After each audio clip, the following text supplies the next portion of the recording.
মিথ্যা কসম খেয়ে লাভার হাটে গরু বিক্রি করার লোক নাই? বলছে হ্যাঁ আছে। আমাদের দেশে কি পণ নিয়ে বিবাহ করা ছেলেপিলে নাই? বলছে হ্যাঁ আছে।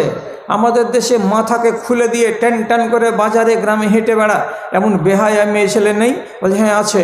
আমাদের দেশে নিজের বাপকে না বলে নিজের মনে মনে পালিয়ে গিয়ে ছেলেতে বিয়ে করে নিচ্ছে মেয়েকে, আর মেয়ে বিয়ে করে নিচ্ছে ছেলেকে। এরকম ছেলে কি আমাদের দেশে নেই? বলছে হ্যাঁ আছে। তাহলে পরে তো সবই দুর্নামের ঘটনা আমাদের মধ্যে আছে। এখন পাল্টা যদি জিজ্ঞেস করি, আমাদের দেশে রমজানে তারাবির নামাজের সংখ্যা বাড়ে না কমে? বাড়ে। তাহলে আমাদের দেশে নামাজ আছে, মরেনি। আমাদের দেশে রমজানের রোজা রাখা লোকের সংখ্যা আছে না নাই? বলে হ্যাঁ আছে। তাহলে রোজাও তো আছে। আমাদের দেশে ঈদের নামাজ পড়তে গিয়ে মাঠ ভর্তি হয়ে যায়। তাহলে পরে আমাদের দেশের নামাজের সংখ্যা এখনো হারিয়ে যায়নি, তাহলে এখনও আছে। তা আমরা কেমন হয়ে আছি? এটাও ধরছি ওটাও ধরছি, সাপের মুখেও চুমা ব্যাগের মুখেও চুমা, একবার আল্লাহকে ধরি আর একবার ইবলিশকে ধরি, এইভাবে জীবন কাটছে। লাভ কি হবে? এইভাবে চললে লাভ কি হবে? আল্লাহর কথা মতো আপনি চলেননি, আপনার কথাকে মেনে নিলাম আল্লাহ, এইটা কথা আপনি বলতে পারেননি। আপনি আর আমি হয়ে গেছি দোগলা। যদি দোগলা কেউ হয় তো তার খেসারত কি হবে? রব্বুল আলামিন কোরআনে বলছেন, আফাতুমিনুনা বিবাযিল কিতাবে ওয়া তাকফুরুনা বিবায ফামা জাযাউ মান ইয়াফআল যালিকা ইল্লা খিজিয়ুন ফিল হায়াতিদ দুনিয়া ওয়া ইয়াউমাল কিয়ামাতি ইউরাদ্দুনা ইলা আশাদ্দিল আযাব। কি মানে? যারা আল্লাহর দুনিয়াতে আল্লাহর আইনের কিছু মানে এবং কিছু ছাড়ে, কিছু আল্লাহর বিধিনিষেধকে গ্রহণ করে, আর কিছু কিছু আল্লাহর আইনকে মানে না, পায়ে দলে দেয়, তাহলে এমন মানুষগুলো কেমন হবে তাদের অবস্থা?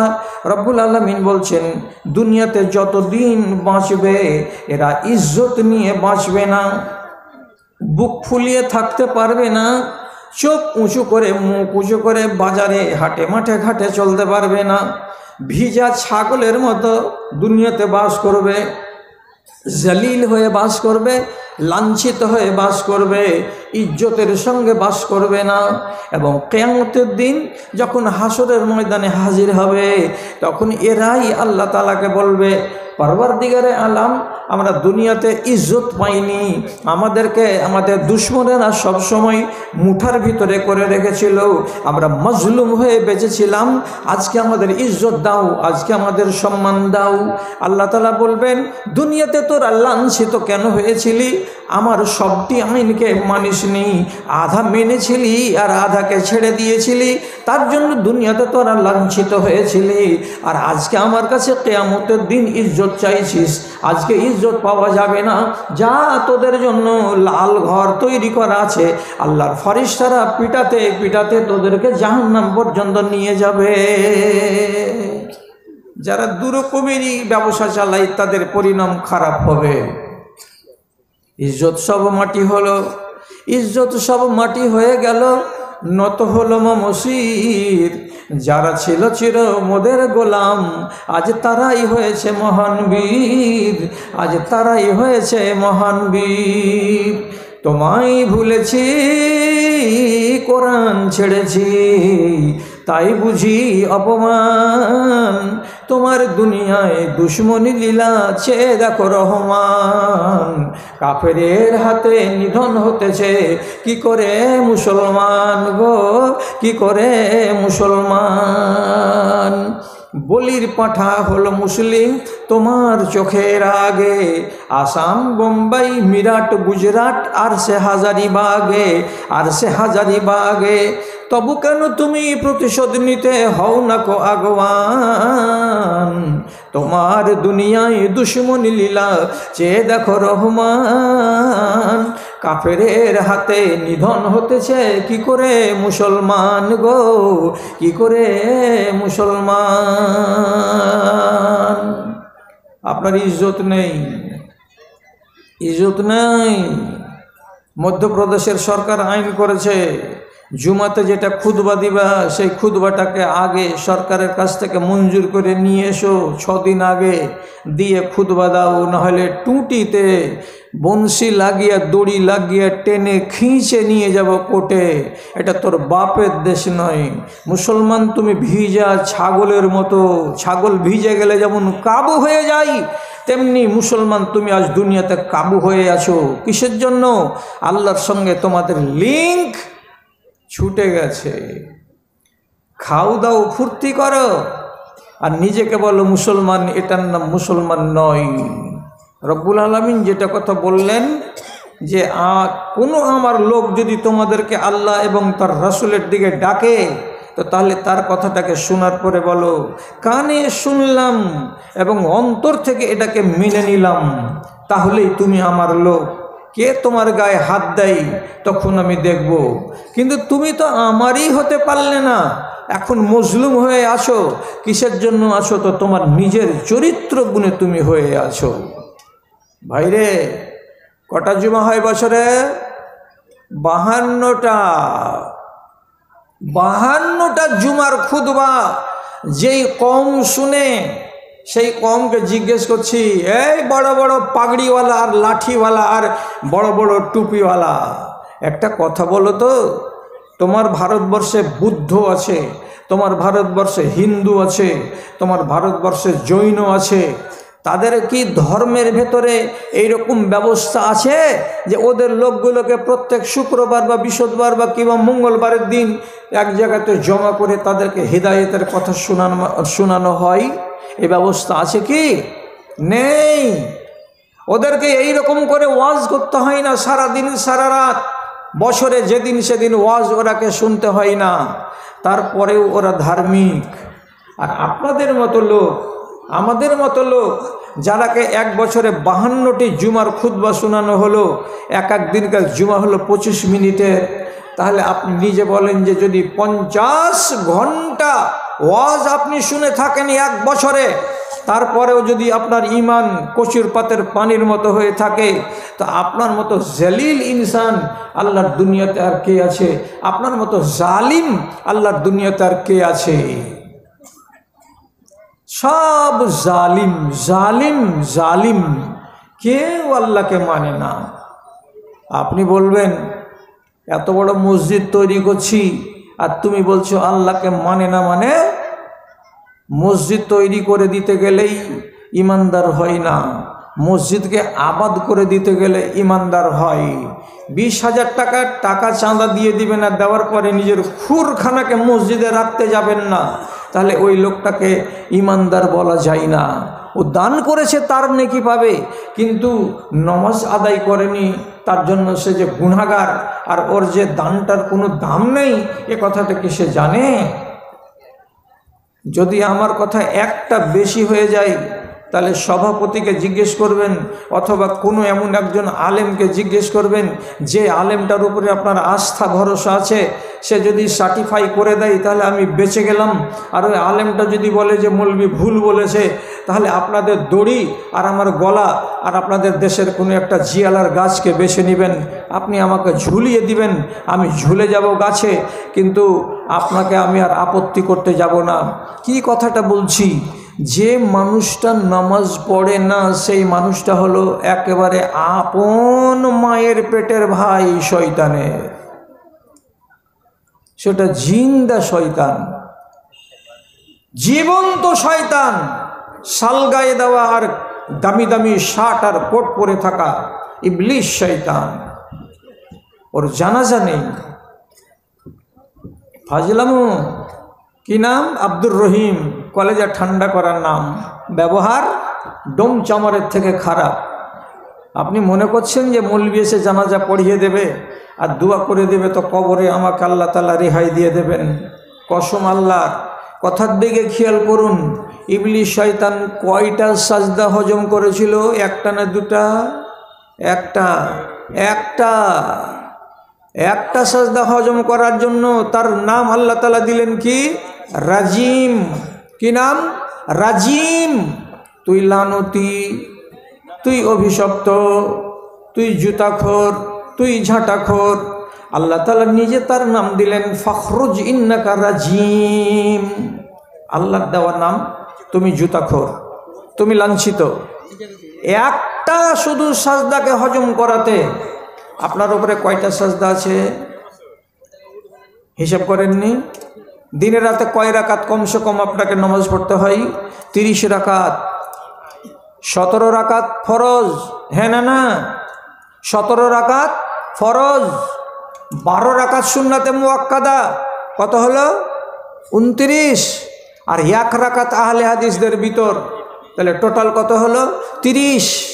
30 রাকাত নামাজের সাজদা কয়টা হলো? 60টা সাজদা। আপনার জন্য কর্তব্য হলো কমসে কম 60খানা সাজদা দেওয়া।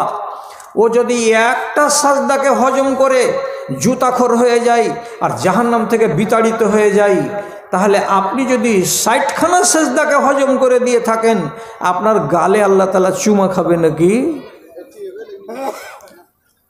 আমি যদি এইরকম চরিত্রের হয়ে যাই, তাহলে ইবলিস থেকে আমি আরো নোংরা, আমি আরো খারাপ।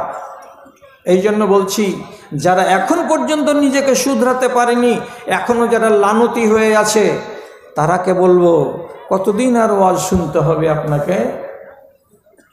জালিম হয়ে দুনিয়াতে বাঁচবেন না। কেন? জালিম কারা? আল্লাহর আইনকে যারা মানে না তারাই জালিম। আপনি যদি না মানেন, আপনাকে জালিম বলা যাবে। একটা যদি আপনার দ্বারাই ভুল হয়, আপনাকে ছোট জালেম অথবা মেজো জালেম অথবা সেজো জালেম বলা যাবে। কেমন? হযরত আদম আলাইহিস সালাতু ওয়াস সালাম নিজে স্বীকার করে বলছেন, নিজে বলছেন আল্লাহর কাছে। কথার দিকে খেয়াল করুন, শুধু এমনি এমনি কথা বলে টলে সময়টাকে কাটাবো না।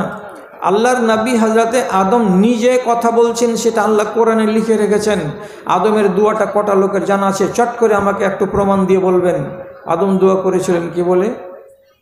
রব্বানা জালামনা আনফুসানা ওয়া ইল্লাম তাগফির লানা ওয়া তারহামনা লানাকুনান্না মিনাল খাসিরিন। এর গোড়াতে লেখা আছে কি? হে আমার রব, আমি আমার নফসের উপরে জুলুম করেছি। জুলুম মানে কি? আমি জালেম। কি জুলুম করেছিল আদম? বলেন তো ভাইরা।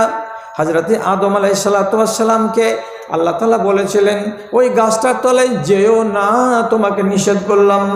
ওই গাছের ফল তুমি খেয়েও না, তোমাকে বারণ করলাম।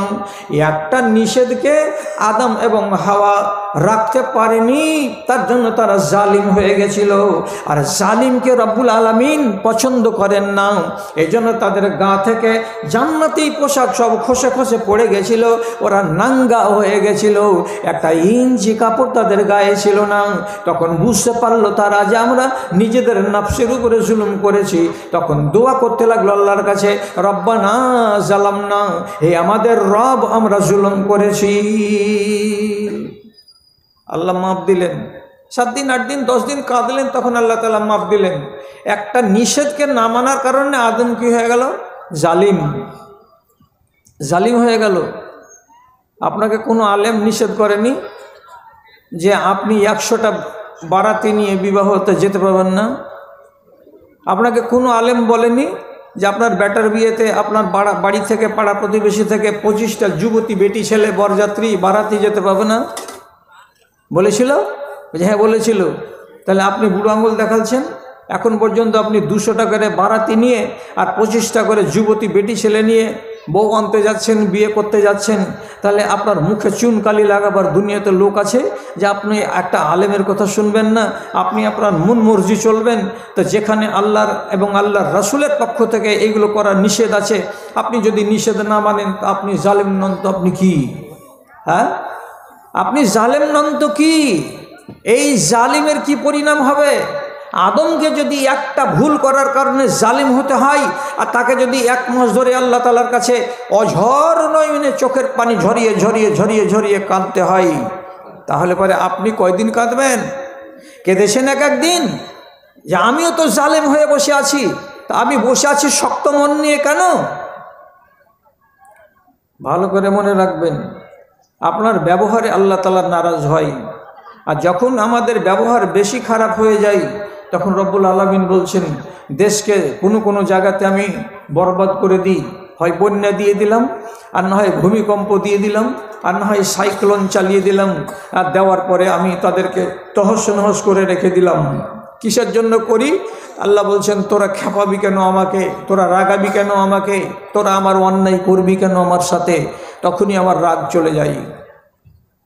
জি, ক্রোধের আগুন জ্বলে উঠে বিধাতার, মানুষ যখন মাতে অশুভ খেলায়, গজবেরও বেড়া জালে ঘেরা পড়ে দেশবাসী, শহর বিলীন হয়ে যায়, শহর বিলীন হয়ে যায়।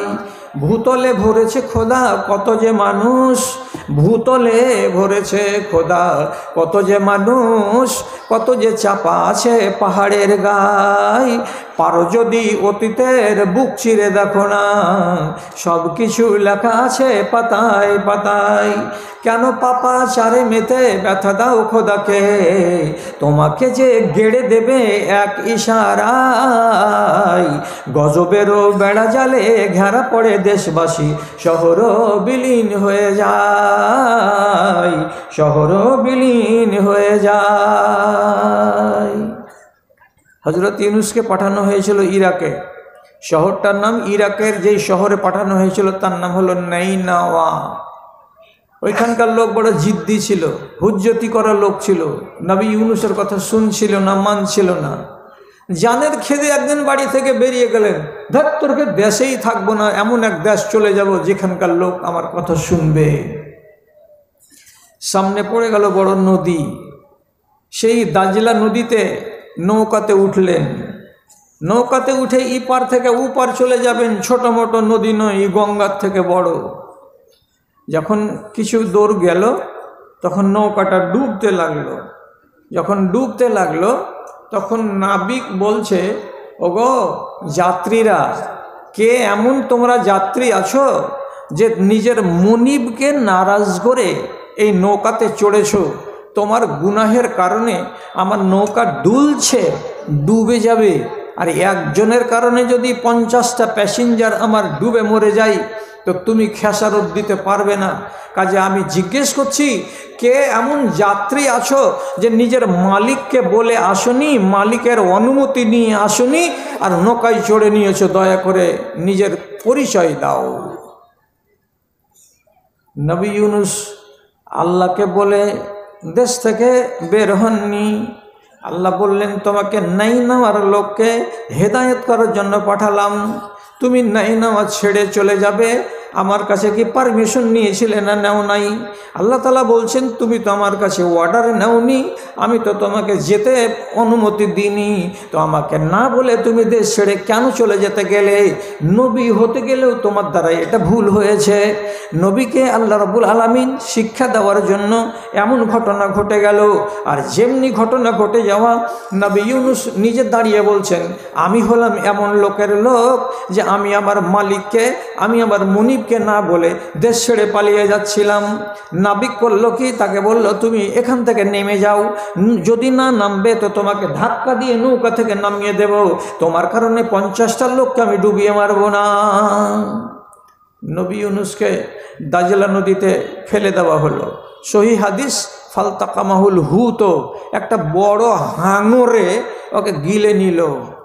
হাঙর মাছ দেখেছেন চোখে? হাঙর মাছ দেখেননি চোখে? ফটোতে দেখেননি? 11,000 টাকার মোবাইল কি করতে লিয়ে পড়েছেন যে? এই ছেলেগালা, আরে তো হাঙরের মাছ দেখেছিনি কোনোদিন তোরা? রে দেখে নিস কাল সকালে, এখন টিপিস না মোবাইল। আর বাপ তোকে আমি জোড় হাত করে করছি, এখন টিপিস না মোবাইল। সকালে হাঙর মাছের নাম করবি মোবাইলকে, তোর মোবাইল খালু তোকে দেখিয়ে দিবে যে এটা হাঙরের মাছ। কত বড় মাছ ওকে গিলেছিল যে নবী ইউনূসের গায়ে তার দাঁতের একটা চিহ্ন পর্যন্ত লাগেনি। কোন খান দিয়ে যে পেটে গেল তো আল্লাহই জানে। পেটে যাওয়ার পরে পেট গুড় গুড় গুড় গুড় করে। মাছ বলে, কি খানু হে, তোকে হজম করা যায় না মানে? কিন্তু আল্লাহ রাব্বুল আলামিন বলছেন, তোকে শিখাবো যে, তোকে যদি হজম করে মাছের পাছা দিয়ে আমি বের করে দিই তাহলে তো আমার উদ্দেশ্য অসফল হয়ে গেল। আমি তো এই জন্য তোকে পাঠাইনি, আমি আমার নিজের কাজ করে নিব তোর দ্বারাই। আর তুই যে মালিককে না বলে বেরিয়ে যাচ্ছিস, তো এই কাজটা কতখানি ভুল এটাই তোকে দেখাবো, তার জন্য তো তোকে পাঠালাম মাছের পেটে। ওখানে পড়ে পড়ে এবার ঢংটা ধরলেন কে? তো নবী ইউনুস। বুঝতে পারলেন কি যে আমি আমার মালিককে নারাজ করে বাড়ি থেকে বেরিয়ে এসেছি, মালিক আমাকে এই রকমের মুসিবতে গ্রেফতার করে দিয়েছেন। মাছের পেটে পড়ে যখন মাছ সমুদ্রের তলাতে বসে আছে, তখন ঝিনুকের আর শামুকের আওয়াজ পাচ্ছে, কুটমুট কুটমুট কুটমুট করে আওয়াজ দিচ্ছে। তখন বেচারি নবী আর মন বলছে, এই আওয়াজ যদি শোনার কেউ না থাকে, তারা আওয়াজ করছে কেন? নিশ্চয়ই কেউ শুনছে। কে শুনবে? তো আল্লাহ শুনবে। তাহলে আমিও শোনাই। তখন মাছের পেটে বসে বসে এবার আল্লাহ তাআলার কাছে যদি দোয়া করতে গেছেন, তো দোয়াতে অন্যান্য আর কোনো কথা থাক নাহি না থাক, নিজেকেই বলছে কি যে আল্লাহ জি আমি জালিম। কি? আমি জালেম। জালেম মানে আমি অন্যায়কারী, আমি অন্যায় করেছি, তোমার কাছে মাপ চাইছি আল্লাহ, তুমি আমাকে মাপ দাও, নাহলে আমি বরবাদ হয়ে যাব মাছের পেটে থেকে থেকে। কি দোয়া করেছিলেন? শব্দটার দিকে তাকাবেন তো, একবারে জল বড়া সাপের মতন করিয়েন না, ভালো করে একটু মাথা টাথা গেলাকে নাড়াচাড়া করিয়েন যে হ্যাঁ কথাগুলা বুঝতে পারছি। এই দোয়াটা যে নবী ইউনুস করেছিলেন, এর ভিতরে দেখবেন যে জালিম কথাটা আসছে না, আসছে না। তিনি কি বলছেন মাছের পেটে? লা ইলাহা ইল্লা আনতা সুবহানাকা ইন্নী কুনতু মিনাজ জালিমিন। হে আল্লাহ, সোজা সোজা কথা, তুমি ছাড়া কেউ নাই, তুমি পাক, তুমি পবিত্র। আমি আবার নফসের উপরে জুলুম করেছি। কি জুলুম করেছি? তোমার অন্যায়, তোমার আদেশ না নিয়ে দেশ থেকে বেরিয়ে গেছিলাম, এটা হলো আমার অন্যায়। আর অন্যায় যে করবে তাকে জালিম বলা হয়, আর জালিম যে হবে তাকে সাজা দেওয়া হয়। তুমি আমাকে সাজা দিয়েছো, মাছের পেটে ফেলে দিয়েছো। আয় আল্লাহ, তোমার কাছে মাপ চাইছি, তুমি আমাকে অব্যাহতি দাও। দোয়া করতে লাগলেন, দোয়া করতে লাগলেন। টানা 24 ঘন্টা যখন তিনি দোয়া করেন, সে দোয়াগুলো চলে যায় চলে যায় চলে যায় আরশে আজিম পর্যন্ত। दुआ जो निकलती है कल्बे हज़ीं से, दुआ जो निकलती है कल्बे हज़ीं से, बहुत दूर पहुँचती है अर्शे बरी से, बहुत दूर पहुँचती है अर्शे बरी से। আল্লাহর আকাশ পর্যন্ত, আরশ পর্যন্ত দোয়া পৌঁছে গেল।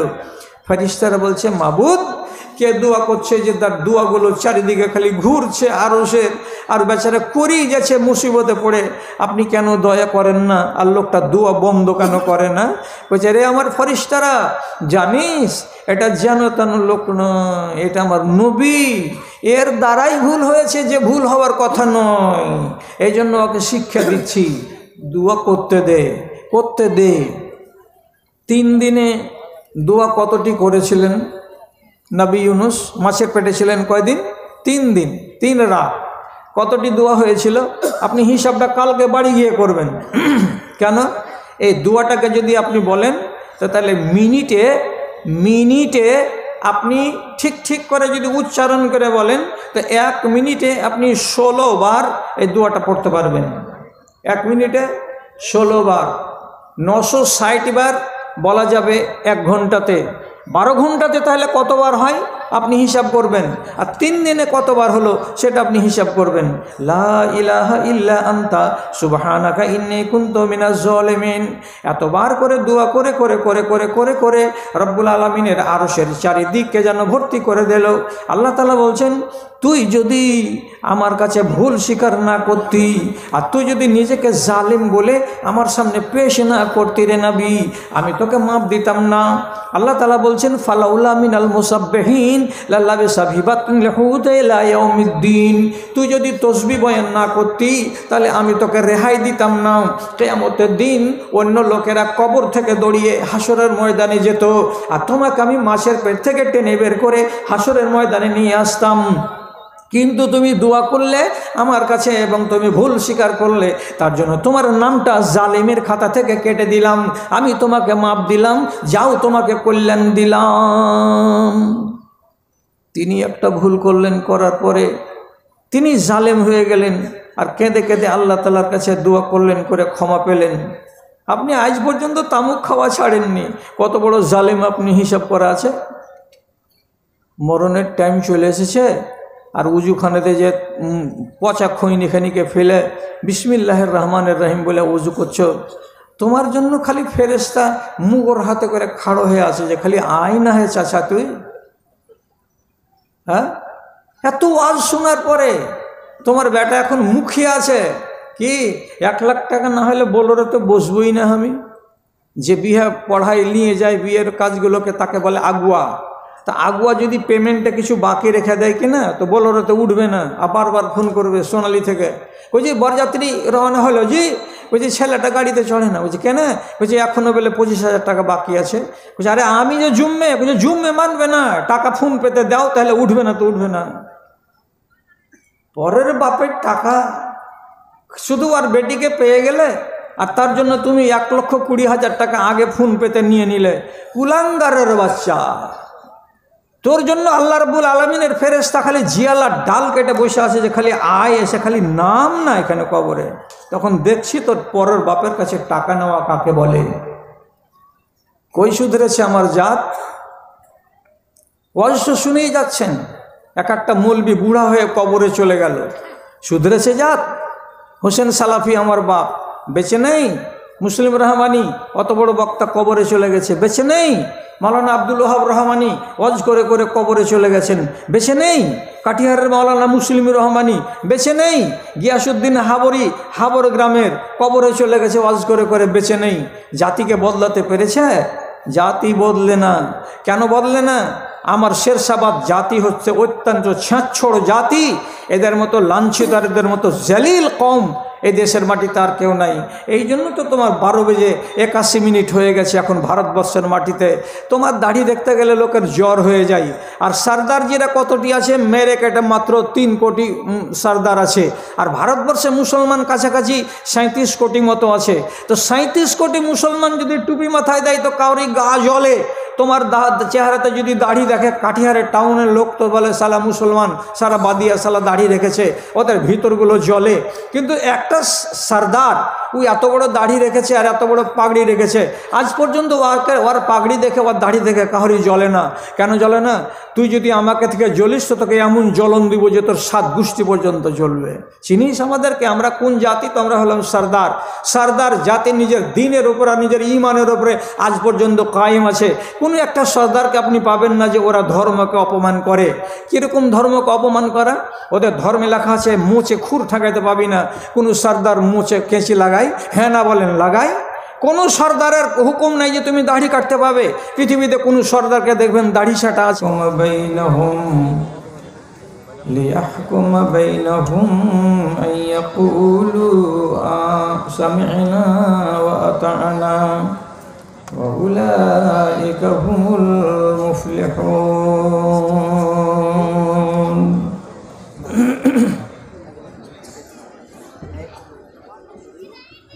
পাহাড় যেমন করে ঝর্ণা ঝরায়, নদী যেমন করে সাগরকে চায়, তেমনি করে প্রভু চাই আমি তোমাকে। আধার যেমন করে চাই আলোকে, আধার যেমন করে চাই আলোকে।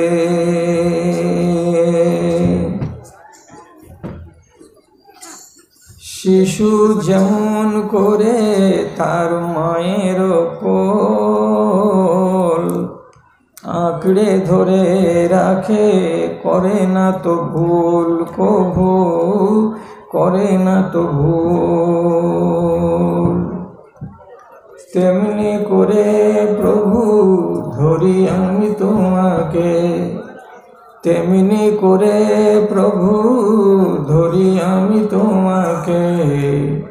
আধার যেমন করে চাই আলোকে,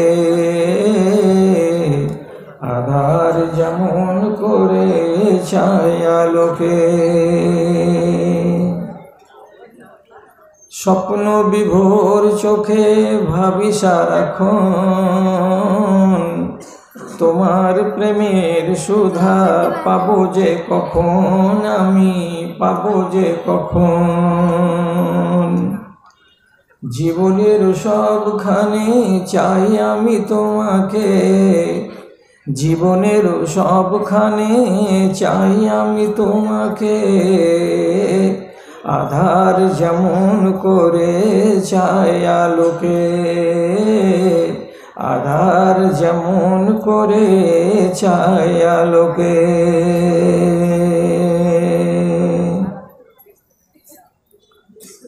শ্রদ্ধেয় সভাপতি সাহেব, সমবেত এই এলাকার বিভিন্ন গ্রাম থেকে, বিভিন্ন মহল্লা থেকে, বিভিন্ন পাড়া থেকে দিনের এক গাদা মোহাব্বত ও ভালোবাসাকে সাথে নিয়ে ও ইমানি জজবাকে বুকে নিয়ে উপস্থিত ধনী গরিব, শিক্ষিত ও অশিক্ষিত, ছোট এবং বড়, আমার সকল শ্রেণীর প্রাণের ভাই ও বন্ধুগণ, তথা পুরুষ মজলিস থেকে আলাদা স্ক্রিনের সামনে অথবা আড়ালে বসে থাকা আমার আদরের মাতা ও ভগ্নীগণ, আল্লাহর শুকরিয়া আদায় করছি যে কিছুদিনের ব্যবধানকে ঘুচিয়ে আবার আপনাদের সামনে এসে আপনাদের মুখোমুখি হয়ে কিছু কথা বলার আল্লাহ তাআলা সুযোগ দিয়েছেন। এই জন্য আমি আল্লাহর শুকরিয়া আদায় করছি। আপনি এসেছেন এইখানে শ্রোতা হিসাবে, কিছু কথা শুনবেন, শোনার পরে নিজের ইমানটাকে সজ্জিত করবেন, নিজেকে বদলাবেন, নিজেকে শুধরাবেন, এই রকম একটা কামনা বাসনা নিয়ে আপনি এসেছেন। আপনার এখানে আসা এর পেছনে গরজ আলাদা, তার মানে শোনা। আর এইখানে আমার আশা, আমার গরজ হচ্ছে শোনানো। আমি বলবো, আপনারা শুনবেন। তাহলে আমার ভেতরে এই রকম একটা জজবা থাকবে যে আমি যে কথাগুলো বলবো তাতে কোনো রকমের খেয়ানত করব না, জাল কথা বলে আপনার মূল্যবান সময়কে নষ্ট করব না, এবং আপনি যে কথাগুলো আমার মুখ থেকে শুনবেন সেইগুলোকে শুনে বাড়ি যাওয়ার পরে তার প্রতি যত্নবান হবেন। আপনি কথাগুলোকে যেমন কেউ বাড়িতে নিয়ে গিয়ে ঢেলে এক জায়গায় চাপা দিয়ে দেয়, ওই রকম করে চাপা দিয়ে দিবেন না।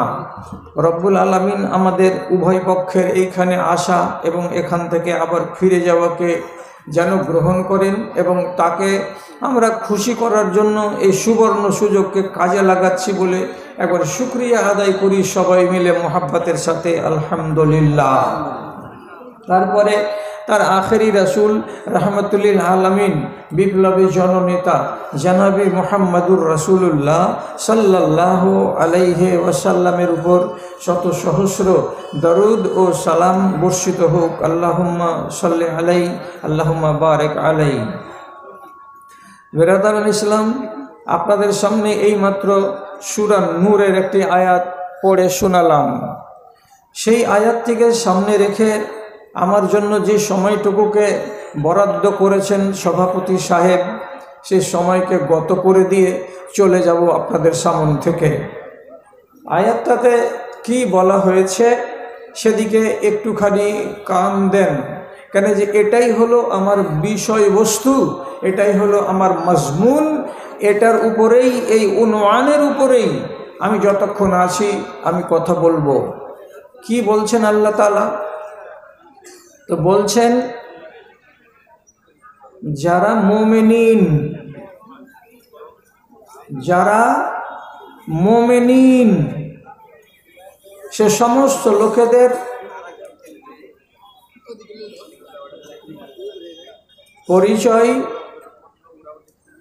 পরিচয় হলো এই, যখন কেউ তাদেরকে আল্লাহ এবং তার রাসূলের দিকে ডাকবে, আল্লাহ এবং তার রাসূলের বিধি বিধানের দিকে আহ্বান করবে, তখন সে কি করবে? এক কথাই উত্তর দিবে, সামি'না ওয়া আতা'না। ও মৌলভী সাহেব, আপনি আমাদেরকে 1 ঘন্টা ধরে ডাকলেন, আল্লাহ এবং তার রাসূলের দিকে। সেই কথাগুলো আমরা শুনলাম। এবার আমরা কথা দিচ্ছি। কি কথা দিচ্ছি? সামি'না ওয়া আতা'না। কান দিয়ে শুনলাম, মন দিয়ে শুনলাম, প্রাণ দিয়ে শুনলাম, সেই সাথে সাথে এগুলোকে আমরা মেনে নিলাম, এগুলোকে আমরা মেনে চলবো, ফরমাবরদারি করব, এগুলোর উল্টো করব না। এটা হলো ঘোষণা দেওয়া কাদের কাজ? তো আল্লাহ বলছেন নিজে, এটা হলো মুমিনদের কাজ। যদি কেউ এরকম করে, এই ডান দিকে আওয়াজ কি হচ্ছে রে? এই ছেলেগুলো, এই ডান দিকে কিসের আওয়াজ হচ্ছে রে? চ্যানেল লেগে গেছে, এখন চুপচাপ বসো না, দাঁড়িয়ে কেন আছো? তোমরা কি আমাকে জোগাচ্ছ নাকি?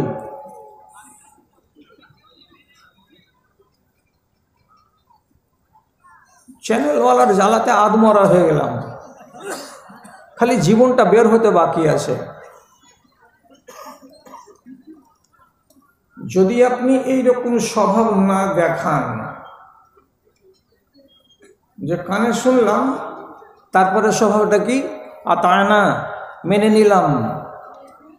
তো যদি মেনে নিলামটা বাদ চলে যায়, কানে শুনে নিলামটা থেকে যায়, আল্লাহ যে বললেন যারা দুটাই করে দেখাবে তারা হলো কামিয়াব।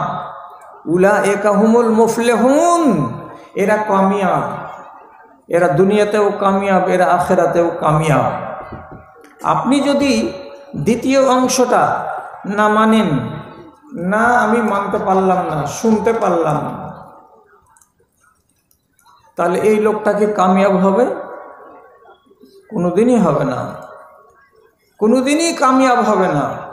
দুনিয়াতে যতদিন বাঁচবে বেইজ্জত হয়ে বাঁচবে, আর এখান থেকে মরে যেদিন আল্লাহর দরবারে যাবে, সেদিন আল্লাহ রাব্বুল আলামিন পুলিশের মতো করে মিলিটারি লাগিয়ে দিয়ে, ফেরেশতা লাগিয়ে দিয়ে পিটতে পিটতে তাকে নরকের ভেতরে গিয়ে ভরবে। কেন? আপনি এই কথাটা মানেননি। কোনটা কথা?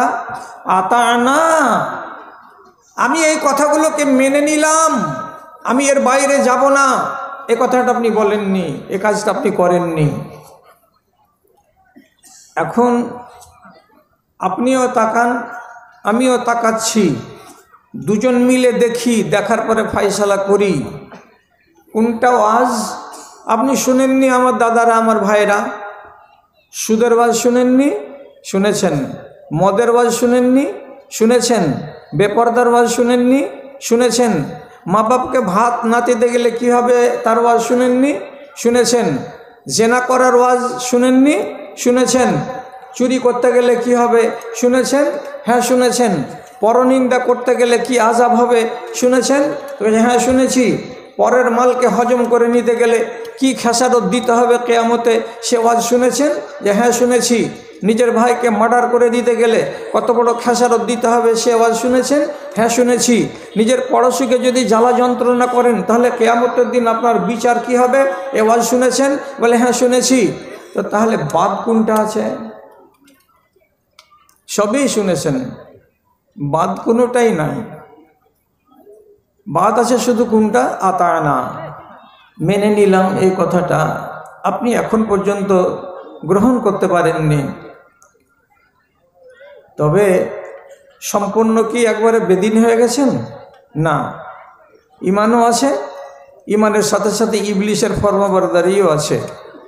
কিছু আল্লাহকেও মানেন, কিছু ইবলিশকেও মানেন, দুটোই নিয়ে আপনার সংসারটা চলছে। যদি বিশ্বাস করতে না পারেন তাহলে আপনি বলুন, আমাদের দেশ থেকে কি মদের রমরমা ব্যবসা বন্ধ হয়ে গেছে? না হয়নি। আমাদের গ্রামে কি মদখোর লোক একবারে নাই, সবটি পাক্কা নমাজি আছে? যে না, এরকম লোক নাই। আমাদের গ্রামে কি